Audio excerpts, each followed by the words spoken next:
I was having coffee with a friend the other day, a freelance writer I've always admired. She does these incredibly thoughtful, deep dive book reviews. I found myself admitting something to her, that I had a folder full of drafts I was too afraid to publish. I kept picking at them, convinced they weren't good enough, not perfect. I think I was looking for some secret technique, some magic bullet for overcoming that fear. She just looked at me, took a sip of her latte, and said, I'm never good enough. I just got bored of waiting to be. That one line, it just stopped me. It was this casual, almost offhand comment, but it completely cut through all the noise. It made me realize the entire way I was looking at the problem was wrong. And that realization is, it's really what this deep dive is all about. Right. It's about that myth of perfection. Yeah. That idea that you have to wait until everything is perfect to even start. Exactly. We're trying to replace that with the power of just consistent, curious action. It's a huge strategic shift. It is. So our mission today is to give you a kind of shortcut, unpacking the real world strategies that let people thrive. Right. Beyond just the technical skills, we're talking about the inner game. The inner game. I like that. How do you start when you feel inadequate? How do you stay unique? And how do you keep up when the technology is changing every 6 months? Okay, so let's unpack those 3 phases.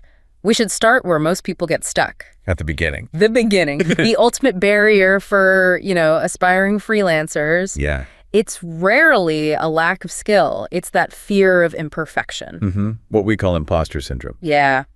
I was really struck by the story of an aspiring writer in Lagos, Nigeria. He had the education, the ambition, but he was just completely paralyzed. You see this a lot. What was holding him back? He'd open these global platforms, see profiles of writers from the US or the UK, and just freeze. The comparison trap. Totally. He thought his perspective, coming from an emerging market, was somehow less valuable, less global. And that fear, it's completely understandable, but it also has these deep structural roots. He was waiting for perfection, but the system is often stacked against him. What do you mean by that? Stacked how?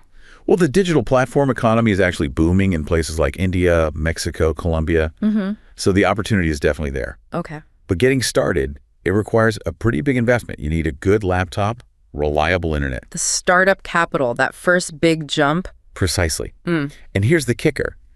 Many of these workers don't have access to, say, a formal bank loan. I see. So they have to rely on informal loans, maybe from family or savings groups.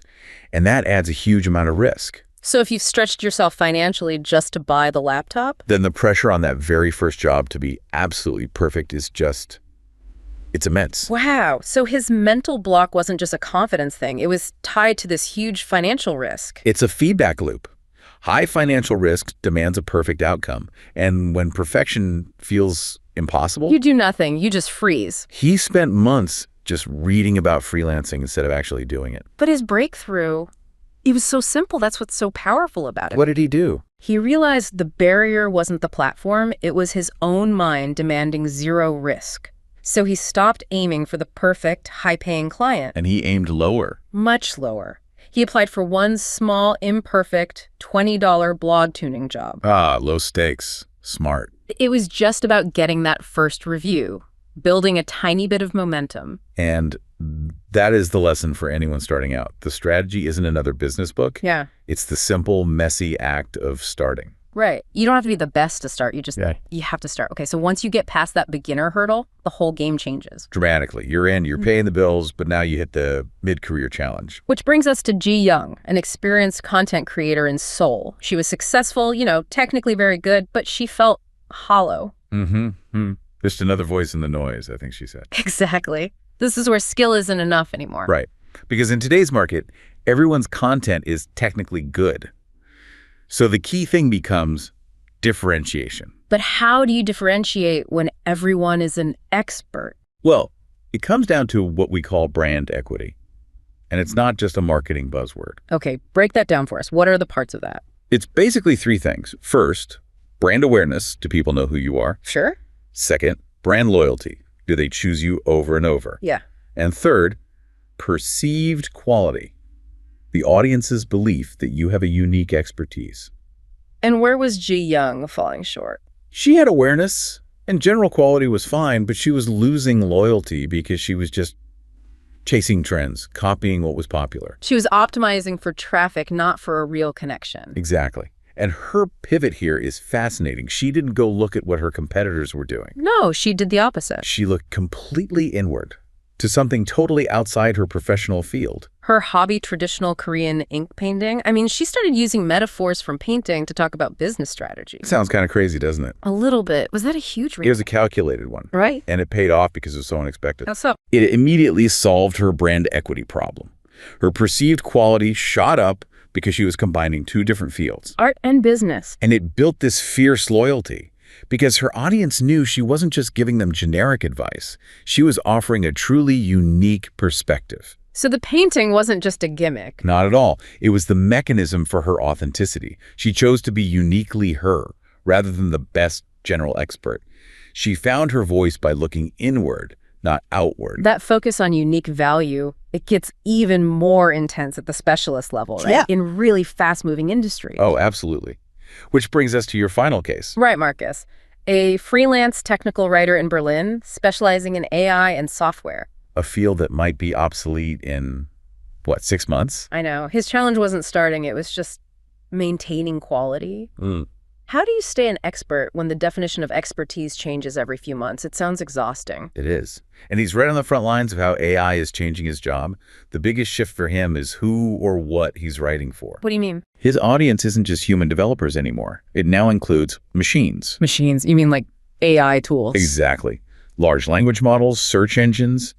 He has to write documentation that can be read and understood by both a human engineer and a system like ChatGPT. Wow. Okay, so that changes everything. Completely. The job shifts away from just drafting basic content. I mean, AI could do that pretty well now. Sure. We've seen tools reduce content creation time by like 30%. Right. So the human's value isn't in writing the first draft anymore. It's in the critical thinking, the strategic oversight, reviewing the AI's output, catching biases or... The hallucinations, the human touch. That's the pivot.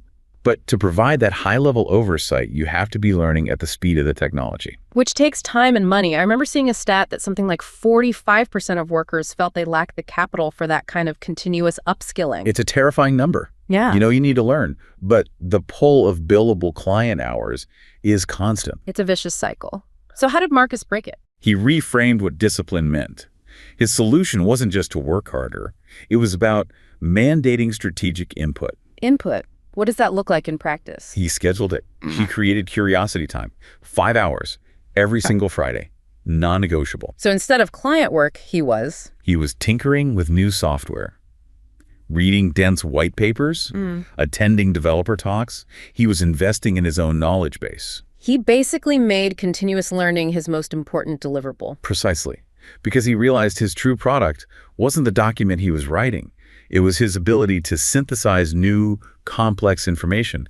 That was his unique value. What a journey. I mean, we've gone from the absolute beginner to the high-level specialist. And all three were dealing with different versions of the same core problem. Moving beyond that impossible standard of perfection. That's right. Perfection is almost always a roadblock. It doesn't matter if you're launching a career or trying to stay at the top of your field. So for the writer in Lagos, the key was the courage to just start.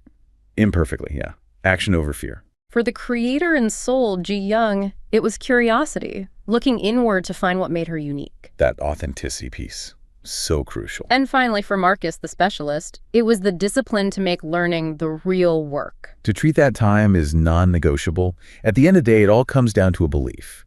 The belief that your work gets better, not by waiting for it to be perfect. But just by showing up, by staying curious, and by building momentum one piece at a time. That's it. Consistency, curiosity, and action.